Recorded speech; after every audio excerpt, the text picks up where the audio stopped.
Welcome back, guys. I am so excited to be with you guys here today.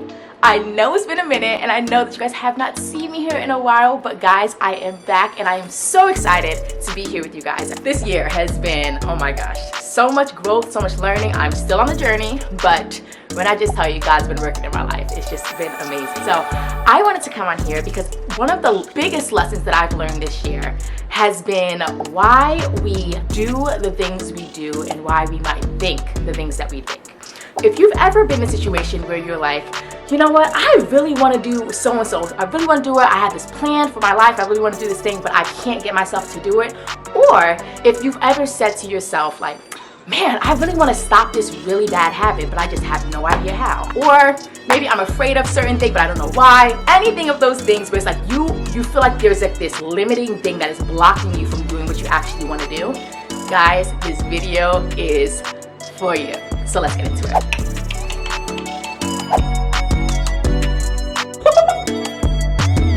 Okay, so before we get into it, I wanted to welcome you guys back. If you guys have not been here before, I am Nay, and on this channel we talk about self-discovery, personal development, personal growth, attachment styles, all of those things, and I'm bringing you on my journey so I can help you on how we can continue to grow in this. So if you haven't subscribed already, I would encourage you to hit that button below and also like this video and share it with a friend if they would be encouraged by this too. Okay, so I kind of mentioned this before about how when we have a physical symptom, maybe it's a scar on our skin, or maybe we're coughing a lot, or maybe we have a fever, all of these things, but how we can only deal with that thing.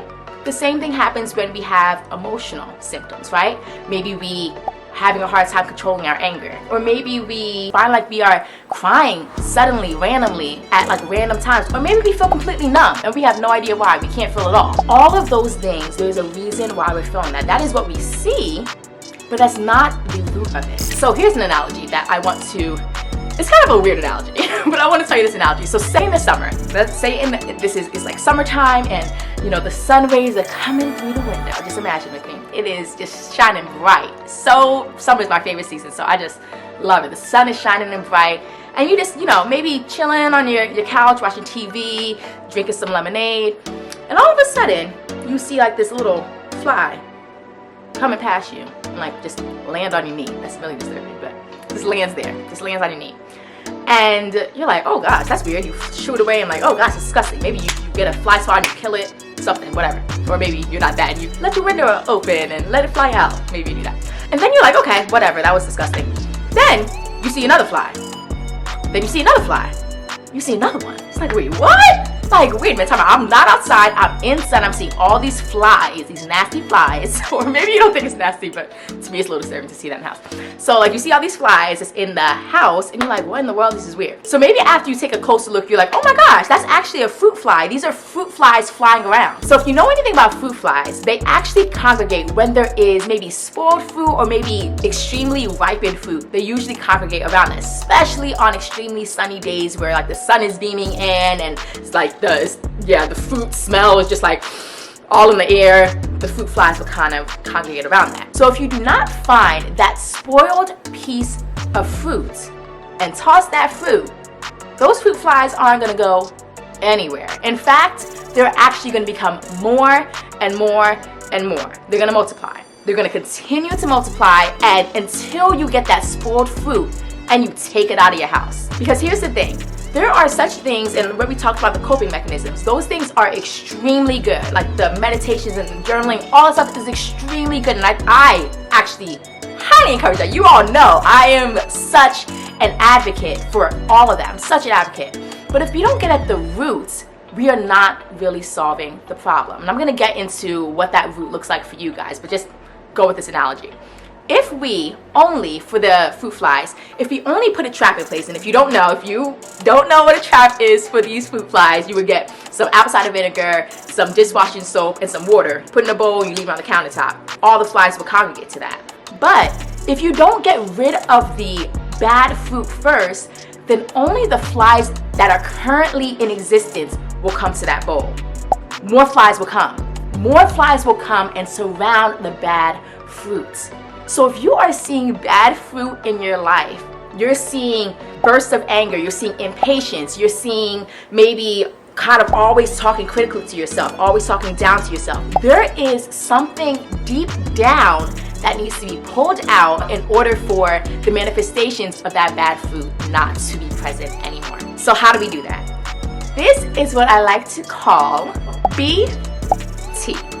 Okay, it has nothing to do with tea, but I think it's a really good analogy for what I am going to talk to you guys about. It is BTEA.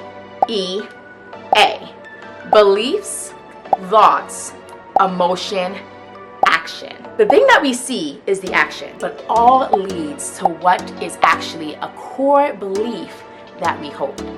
So here's an example, and I'm going to take you through this series. Maybe the action is you get invited to a party at work and you see yourself maybe isolating and standing in a corner the entire time. You're standing in a corner the entire time and you're not talking to anybody. You're kind of just like, oh my gosh, you feel like you're just standing in the corner.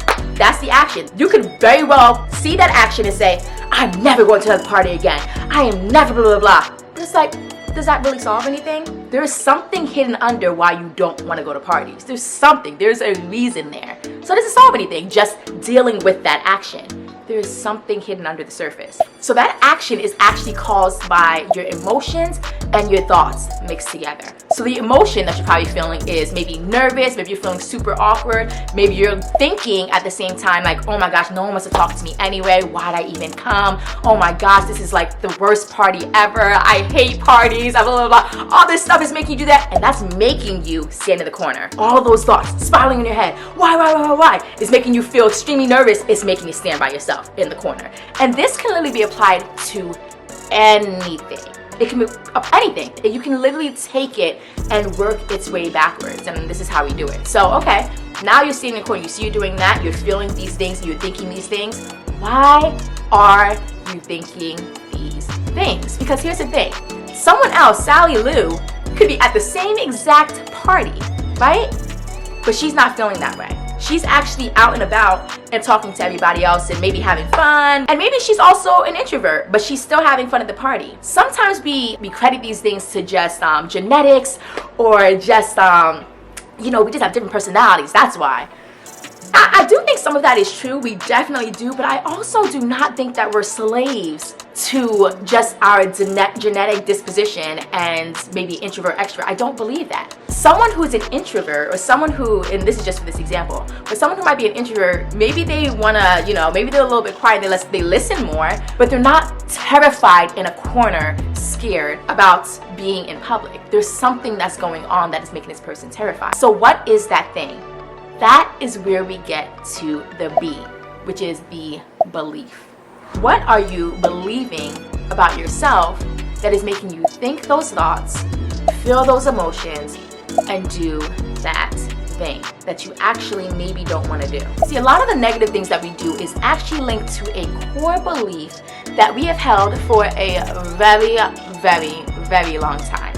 And guys, this is actually related to what I talked about in, I think, my attachment style video. I will put it up here. If you guys have not seen that, I highly recommend it. It is a longer video, but it is so worth it because it just explains so much about the way we think and why we think that way and all of that stuff. But a lot of the negative things that we do is linked to maybe a negative core belief. That core belief can say things like, I am not enough, or I am unloved, or I am abandoned, or I am rejected, or I am disconnected, or I am unsafe, or I am alone. It can be a plethora of different things. And these things were programmed into us usually at a young age, or if we had a heavily traumatic incident come up when we were an adult too. So they're programmed in by 3 different ways. The first way is by what we saw. So taking the same example that we just talked about with the person, they're afraid to go to parties, they want to isolate in a corner. Maybe as a child, they maybe saw a TV show. They were watching TV, it was their favorite show, and the character on that show, everybody actually thought that this person was awkward. That was like maybe the highlight of the show. That's what the whole show was about this person just having the most awkward personality ever. And the child is like, wait a minute, but I would make a joke like that, or I would talk like that, or I would do those exact things. So what does that child grow up to believe? Oh my gosh, okay, so if people are making fun of this person who is pretty similar to me, then they'll probably make fun of me too. Because they believe that belief was like sprouted into their head, now that is what they see. And I know that sounds crazy, but that's what they start to see, more of that happening to confirm that truth in them. There could be so many things happening to disconfirm that truth, but because they already hold that belief, they're looking for the things that actually confirm what they already believe to be true. Because that is what provides the most safety. They already have the belief in their mind. So now I'm seeing all of the, exactly, yep, that person, they snubbed me. Okay, that person, they didn't want to talk to me. Okay, that person, I tried to be their friend, they didn't want to be my friend. All those things are confirming what I already believe, that I am unliked. I am not acceptable. I am socially awkward. It is confirming that. And so many other things can happen that are good, but until my belief changes, those things will not take root in my heart. The second way that we're usually programmed in is by what we hear. So the first is what we see, the second is what we hear.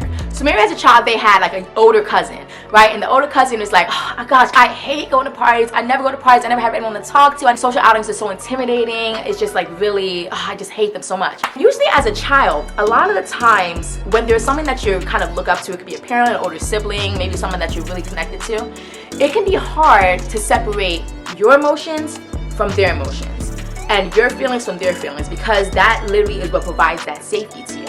So if you're continuously hearing this in the house, or hearing this around, that parties or being around people is scary, that can become something that you hold on to and believe. It can be the same thing with finances. If someone is continuously saying, we're broke, we'll never have money, we blah, blah, blah, blah. Oh my gosh, we can never find anyone good, there's no good men around, blah, blah, blah, blah. Women will always break your heart. Like all these things, that literally becomes stored in our minds. It becomes the belief system that we hold and view life with. And then we wonder, well, why do I have such a difficulty trusting men?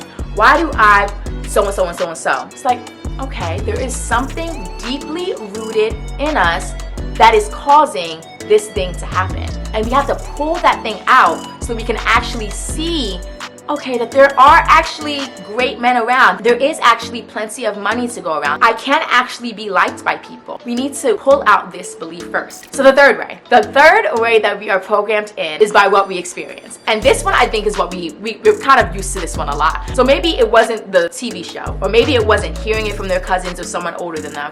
Maybe it was actually them experiencing it for themselves. So maybe taking that same example, maybe the child was bullied when they were younger, or maybe people laughed at them when they gave a presentation, and they carry that all the way to their adulthood. And I've said this in one of my videos before, but if that 7-year-old has not dealt with the things that have been hurting them when they were 7 years old, if those things have not been dealt with, then guess what? As they grow up and go through life, those same things will continue to be carried with them into adulthood. And that is what we do not want. That's what we don't want.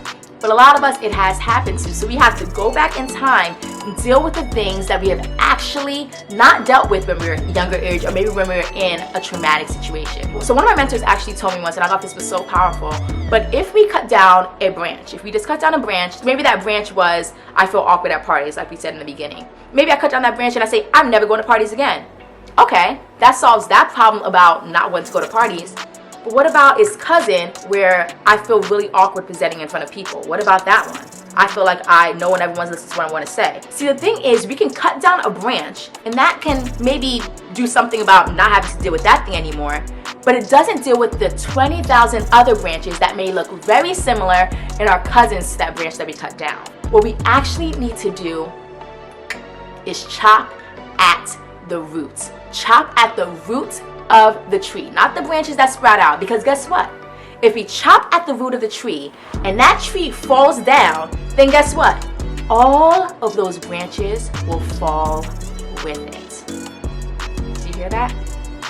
All of those branches will fall with it. So that negative belief that you're believing, you're unlovable, you can't love, you are unsafe, you are disconnected. If that is the negative belief that you are believing, and you're seeing all these things manifest in your life, then what you need to do is chop at that belief and let it fall, and let it fall. Cut at the root and let it fall. Because I know there is so much healing that comes with doing the work. There's so much healing that comes with doing the work. And I know there's so much healing to be done in the world. And honestly, hurt people.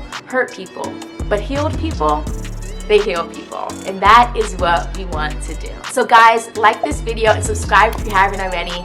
God loves you so much. I love you so much. And I cannot wait to see you guys in the next video. Mwah! Bye guys.